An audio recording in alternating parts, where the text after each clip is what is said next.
Amados irmãos, a paz do Senhor, deste dia 1º de agosto, queremos trazer mais uma palavra, uma mensagem para abençoar a sua vida, em nome de Cristo Jesus, nosso Senhor. E queremos ler hoje no livro de Esdras. Vamos ler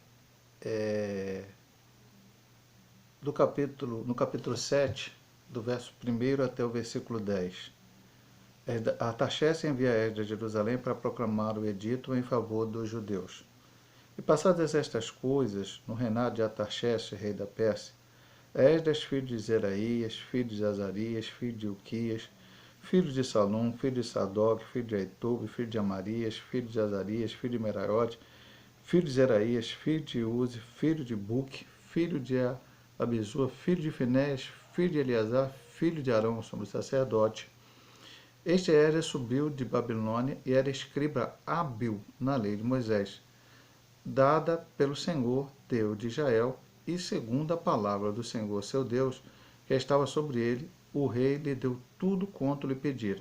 Também subiram a Jerusalém alguns dos filhos de Israel, e dos sacerdotes, dos levitas, e dos cantores, dos porteiros, e dos netineus, no ano 7º do rei Artaxerxes. E no mês 5º veio ele a Jerusalém, e era o 7º ano desse rei. Porque no primeiro dia do primeiro mês foi o princípio da sua subida de Babilônia, e no primeiro dia do 5º mês chegou a Jerusalém, segundo a boa mão do seu Deus sobre ele. Porque Esdras tinha preparado o seu coração para buscar a lei do Senhor e para cumprir e para ensinar a Israel os seus estatutos e os seus direitos. Nós estamos vendo aqui, e estamos estudando na escola bíblica dominical, a volta do povo do cativeiro babilônico e a sua seu reavivamento espiritual. Ainda não chegamos nesse ponto de estudar esse texto, mas resolvemos hoje falar aqui um pouco de Esdras. Nós estamos agora no estudo do capítulo 6 de Esdras, da reconstrução do templo. Depois houve um ato de tempo em que Esdras acabou tendo que voltar lá para a Babilônia, não Babilônia, mas o reino babilônico, né? O rei era Medo-Persa, mas para a cidade. E ali, em determinado momento, o rei deu um edito para que ele pudesse voltar lá e para fazer mais coisas, agora provavelmente a reconstrução do próprio muro, da cidade, de outras coisas. E nesse texto fala algumas coisas interessantes que aconteceram na vida de Esdras. Não vou ficar não vou ficar aqui falando sobre a história e tal. Apenas o que aconteceu aqui, nas palavras que são ditas aqui sobre Esdras. Primeiro, 3 vezes nesse capítulo fala que a mão do Senhor estava sobre ele. 3 vezes está escrito isso. E dá uma outra característica da vida de Esdras aqui, que ele era um perito preparado seu coração, hábil para buscar a lei do Senhor. Então veja aqui algumas coisas, meu amado irmão. Ele começa dizendo da onde Esdras veio. Esdras era filho de fulano, que era filho de Cicrano, que era filho de Beltrano, que era filho de Beltrano, que era filho de Beltrano, até chegar a Arão, sumo sacerdote. Quando a lei de Moisés, Deus instituiu que o sacerdócio seria dos levitas, dos descendentes de Levi, e o sumo sacerdócio viria de Arão, irmão de Moisés. Arão teve alguns filhos, alguns falharam, mas Finéias e Eleazar continuaram, e este homem chamado Esdras era descendente de Eleazar, e veio a ser sumo sacerdote, que naquele momento era muito importante esta função do ensinamento da palavra de Deus. Mas pastor, hoje é diferente? Hoje não é assim? Hoje continua sendo da mesma forma. Deus quer se comunicar com o seu povo. É necessário que nós lemos a palavra. Já disse aqui, logicamente, meu amado irmão, que nós não dependemos do pastor A, pastor B, do profeta C, para nos dar a mensagem de Deus. A palavra de Deus é clara e evidente. Mas há homem de Deus, usado por Deus, que Deus usa, e nós estamos na lição, vamos estudar na lição de amanhã, dia 2, né? Quando eu digo estudando, porque o irmão certamente estudou na sua casa. Como Deus usou Ageu e Zacarias para falarem e incentivar a Zorobabel, Jesua ou Josué, como sacerdote, e o povo para fazerem. Como Deus usou Moisés lá no Antigo Testamento, fez milagres através dele, como Deus usou Elias, Deus continua usando hoje homens de Deus. Mas o centro do nosso culto é o Senhor. Então precisamos aprender na palavra. Este homem era preparado. E cada um de nós precisa ser preparado. Mas como é que eu me preparo, pastor? Eu preciso ler a palavra. Eu preciso orar. Eu preciso ter comunhão com Deus. Eu preciso confiar em Deus. Eu preciso acreditar neste livro. O que está acontecendo hoje no século XXI, não só hoje, meu amado irmão, isso não é novidade. Hoje está se refrescando certas heresias, certos falsos ensinamentos do passado. Eu me lembro quando eu estava no seminário, se falava muito da autocrítica. Hoje eu não tenho ouvido falar, pode ser que ainda esteja aí. A autocrítica foi no final do século XIX. Cristãos que começaram, estudiosos, teólogos, que começaram a só acreditar naquilo da Bíblia que poderia ser comprovado cientificamente. Então, abrir uma vermelha, não, que abrir uma vermelha. Isso é história, um fundo. Abriu o Jordão, não. E multiplicou, não. E o cego nasce, não. Meu amado irmão, eu vou repetir uma coisa que eu disse para você. E aqui, para que você usufrua das bênçãos deste livro chamado Bíblia Sagrada. Para que você possa até ser usado por Deus para ensinar este livro a alguém. Que alguém vai dizer, quem pode ensinar, pastor? Eu vou te dar um exemplo, já preguei aqui. Houve um avivamento em Samaria, no tempo apostólico, através de Filipe, que provavelmente era um diácono da igreja e foi pregar lá em Samaria. Depois vieram Pedro e João orar, as pessoas se viram batidas com a Espírito Santo. Depois o Senhor tirou ele dali, e levou ele para um lugar, depois ele virou um evangelista, né? Ele foi levado para um lugar onde estava deserto, e vem uma carruagem, ele se ajunta à carruagem, é o eunuco da rainha de Candace, e ele pergunta, entende tu que lê? Se ninguém me ensine. E ele foi, então, abrir os olhos daquele homem, mostrando que a Escritura falava de Cristo. Mas para que Filipe pudesse pregar para ele, e é o que eu estou dizendo aqui, para que eu possa pregar, para que você possa pregar e ensinar alguém, a primeira coisa que tem que acontecer é você acreditar na palavra. Mais adiante, aconteceu uma experiência tremenda com Esdras. O rei mandou ele ir, ele foi, veio com aquele povo, e no meio do caminho, ele chegou junto ao rio Ahava, e ele percebeu as dificuldades, os problemas que ele poderia ter, perseguição, inimigos.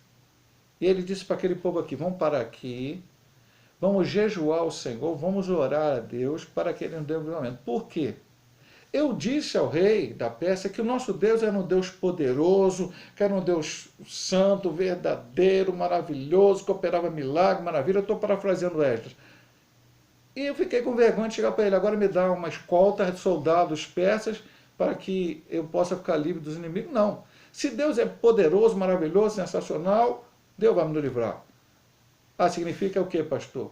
Que eu vou tomar qualquer decisão, vou fazer um monte de besteira e Deus tem que me livrar? Não. O diabo tentou falar isso para aqui. Se joga de alto do coisa que o anjo vai se segurar. Não. Se tropeçares em alguma pedra, aí o anjo vem e te segura. Tropeça de vontade, tropeça porque tu quer. Se tu beber alguma coisa motiva, vou beber isso aqui para provar que é um veneno e que eu não vou morrer, porque não, meu amado irmão, pode acontecer tudo errado. Se pegar vou pegar na serpente. O apóstolo São Paulo chegou lá, náufrago, que estava na ilha de Malta, e aí quando ele foi colocar o graveto lá na fogueira, veio a serpente e o picou. O pessoal achou, vai morrer. Não morreu. Por que não morreu? Porque ele não foi lá para desafiar, para mostrar alguma coisa. Ele foi fazendo uma coisa simples e a serpente veio e mordeu. Deus o livrou. Então eu tenho que acreditar que na direção de Deus, Deus vai me dar o livramento. Se acontecer alguma coisa contra Esdras, então simplesmente orou, jejuou. O que sabe o que aconteceu? Ele chegou tranquilamente a Jerusalém, porque Deus o guardou. Mas será que Esdras dá o testemunho, pastor, que ele viu o anjo do Senhor, que ele viu um exército do Senhor? Não, ele não diz nada. Meu amado irmão, Eu vou dizer uma coisa para você bem simples aqui. Hoje a pregação é um pouco menor, porque eu estou gravando no meu celular. Às vezes tu sai de casa para o seu trabalho, para a sua escola, para algum lugar. Deus te dá livramento que você nem vê, que nem vai chegar ao teu conhecimento. Mas sabe por quê? Porque você está orando a Deus, ou alguém está intercedendo por você. Alguém está orando por você. Esdras orou junto com aquele povo. Esdras era hábil, instruído na lei de Deus para ensinar, para capacitar aquele povo. Olha o que diz aqui no estudo, né? Esdras dedicou-se de coração a buscar, a estudar a palavra de Deus. É isso que devemos fazer. O Salmo 1 diz: bem-aventurado aquele o varão que medita na lei do Senhor de dia e de noite. Ele quer dizer que você tem que passar o dia todo lendo a Bíblia, todo dia orando? Já falei isso para os irmãos. Não. Você vai ter outras atividades, trabalhar, estudar, então. Mas você tem que dedicar uma parte do seu dia, uma parte da tua vida, para buscar este Deus. Estamos vivendo um momento difícil. Quantas pessoas hoje estão mais nas redes sociais, estão mais diante de uma televisão, estão mais diante de um esporte do que diante da palavra de Deus. E a palavra de Deus é a Bíblia Sagrada que vai nos mostrar o caminho correto, o caminho certo para as nossas decisões. Esdras foi ordenado por Deus. Estamos estudando, não estudaremos, estamos estudando esse trimestre, entre outros livros, o livro de Esdras. E vamos ver como Deus usou ele, usou Neemias, usou Zorobabel, usou Josué, usou Ageu, usou Zacarias, tudo para que aquele povo fosse restaurado, para que houvesse um avivamento espiritual e para preparar o caminho para que o Messias viesse até nós. Fique com esse ensinamento nesta noite, nessa reflexão. Estude a Bíblia, estude a palavra de Deus, leia a palavra de Deus, para que você não possa não somente entender, mas também na hora que Deus quiser te usar para que outros também possam compreender a Bíblia Sagrada. E confie nesse Deus, que Ele está ao teu lado para te dar o livramento e te dar a vitória. Eu vou orar por você nesta noite. Pai amado, Pai querido, eu te louvo por todas as bênçãos recebidas de tuas mãos. Senhor Deus, e possamos ser como Esdras, aprender, buscar, estudar a tua palavra, para cada dia ela ficar sempre presente em nossa mente, para não sermos enganados por nenhuma astuta cilada do inimigo de nossas almas, Senhor.